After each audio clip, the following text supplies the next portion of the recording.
Hi guys, this is the UnComfy Couch episode 2 for VVitch. I'm Savannah. I'm Ashlyn. Hannah. Cam.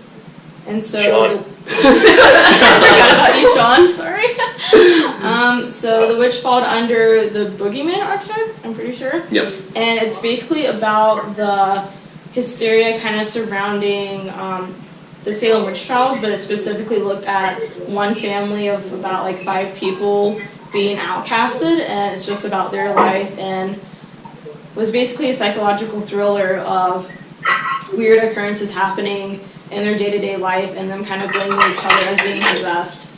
And you're kind of left in a suspense of, you know, who is the boogeyman, be it one of them being possessed or a witch out in the woods, etc. Okay. I thought the foreshadowing was different, and this is, I'm guessing, a very consistent thing with any kind of good horror movie, but I thought the foreshadowing was the strongest aspect of it, because, how do I explain? You could kind of tell, like, as the movie progressed, like, the family was going to die, as, like, from the moment they were outcasted to, like, all the strange occurrences that were happening. But more so, they really emphasized how the main character, Thomason, she's consistently trying to redeem herself of the sin. Eventually but like even as she's trying to redeem herself of the sin, she's still being judged by her family. So like, even as she's trying to like redeem herself, she's like still facing this opposition from this very Christian family. So it's almost if towards the end she's like, you can kind of tell that like it's just gonna go towards her snapping, and sort of does when at the end she finally becomes a witch. Spoiler. But yeah.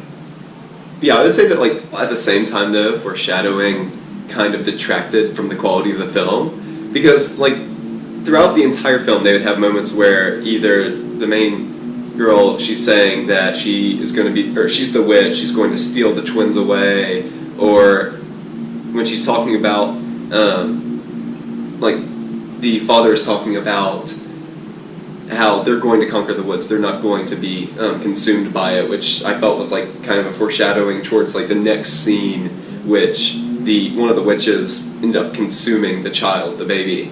I felt like just the foreshadowing was so obvious that it told you almost exactly what was going to happen next. But there were also like parts of it that were like more subtle. So like the opening scene where they're like going through the kind of land, and you see like the gnats come in and out of the screen, and at first I thought it was just like a happy accident while filming, but then you see more and more of them as you get closer to the family, and like gnats and flies are closely associated with hell and like demons. Yeah. I didn't catch that. I was just like, oh, the Puritans, they're really dirty. Yeah. Good hygiene. And then like also just like the music kind of acted, so that's like part of cinematography, but it also worked in foreshadowing, because you know you'd have the build-ups where the music would get faster and faster and more shrill, and then you know right at the pinnacle of how like loud this music gets, you would have a witch come in, or you would have someone die, or someone gets stolen or lost. But is that a bad thing to you, or is that just how, I mean, that's how all horror movies work. That's kind of the I psychological guess so. thriller, if you've ever seen Psycho, like that Yeah. is, they're playing off of that. So I kind of thought that was a good thing. Whether these, the aspects of the film that we seem to call the worst, they may seem like bad in the sense of like it detracts from the overall film quality, but that same thing really helps drive home the archetype that the film is trying to accommodate. Yeah, I guess yeah, the fact that it is a psychological thriller. I was disappointed with the foreshadowing because I felt like it wasn't quality. And like some other films, like you look back and you're like, wow, that was really cool, like that stood out to me and I don't know why. And this, you kind of like see stuff and then it's like cause and effect foreshadowing, not like things that made you think harder. See, I like took the complete opposite on foreshadowing, because it really made me think, because when that scene where she started attacking the twin, Tammy stuck a fly in through the trees. Clickety-clackety, clickety-clackety. when girl and was like, I'm the witch, I'm the one that did it. I was like, wait, is she the witch? Is she telling the truth? Is she just scaring the shit out of her sister? Like, I got really confused at that scene, and I still don't know, and I thought that's kind of why they put that in there, is because they want you to experience the hysteria that, like, the actual people back then experienced with the whole witch trials. Like, you don't know what to trust, and, like, your mind is kind of your own enemy thing.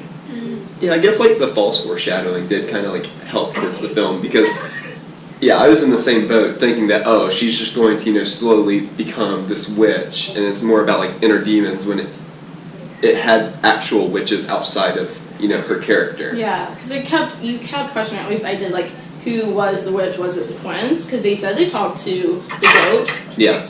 Was it the sister all along? And I think, like, them making you question the plot and maybe the plot holes it had was on purpose to, like, kind of understand the thinking back then. I can see that, yeah. What about the social commentary? Like, what was the social commentary of this film? Because I don't know if I actually know.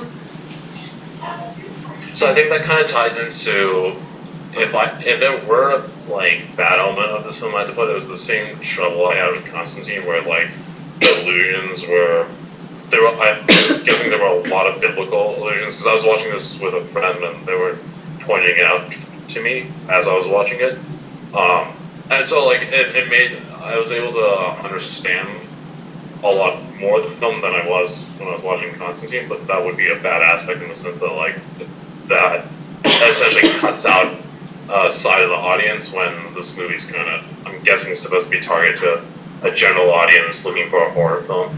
But that kind of relates to the social commentary, because I think, from my understanding, this is, as the catalyst for this movie where they get outcasted is they do some sort of, they like deviate from the general Puritan understanding of the New Testament, I believe.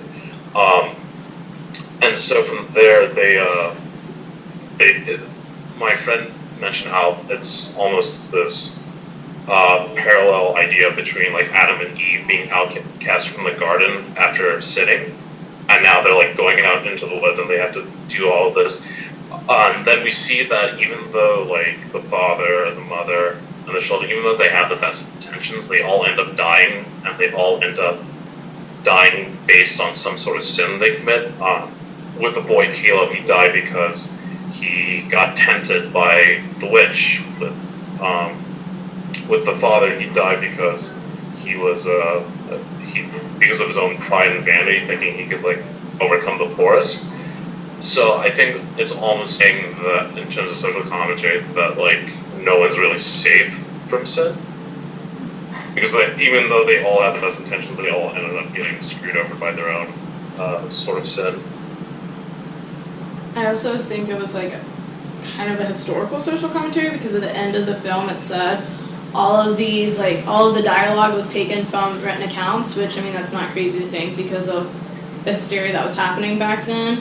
And I mean, if you think about the historical account within itself, that kind of has a social commentary, because the only people who were blamed to be witches back then were women and young girls, and it's kind of a thing of, it was a lot of independent ones or ones deviating from that patriarchal society. And I don't know if you realize, witches are pretty like kind of phallic in a way, because like when she eats the baby, she starts like rubbing the blood on that stick, and then like witches ride on brooms. So like there's that whole gender aspect you could take with witches, and like why were they blaming young girls, you know, like why is that the people they thought would be corrupted by the devil?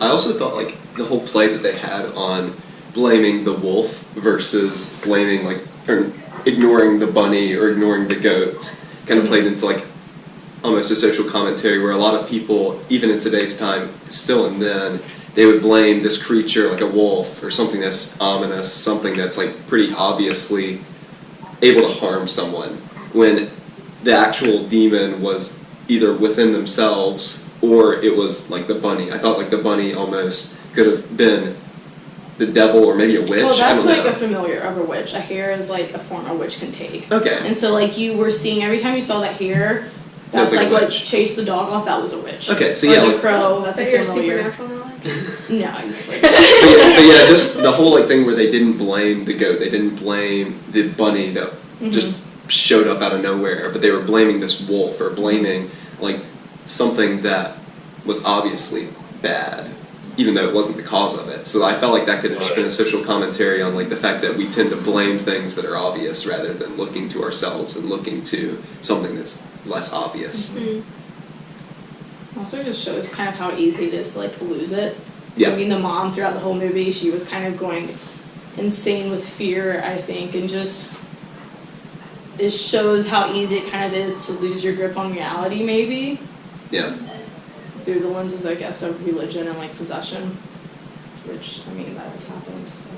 The mom was like super paranoid religiously, and the whole time she was the one like obsessively like praying for the dead child like years later and stuff like that.